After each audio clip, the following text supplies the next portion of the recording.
Hello friends, मैं अभी आ चुका हूँ जबल अली के हिंदू टेम्पल के पास। दोस्तों, हिंदू टेम्पल के पास पहुँचने से पहले आपको रास्ते का कुछ नज़ारा दिखाता हूँ।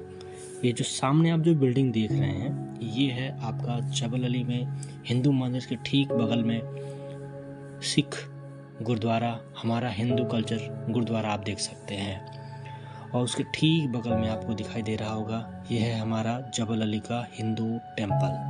काफ़ी खूबसूरत नज़ारा, बेहतरीन नक्काशी, काफ़ी बेहतरीन मॉडल। और उसके बगल में आपको देखने को मिलेगा, ये है सेंट चर्च। तो आप इस वीडियो में देख सकते हैं, पहले आपने गुरुद्वारा देखा, फिर हिंदू मंदिर देखा, और सामने आपने मंदिर के ठीक सामने जो है चर्च है।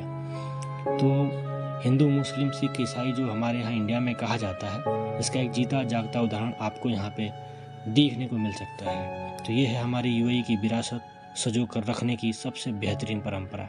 जी हाँ, हिंदू टेम्पल।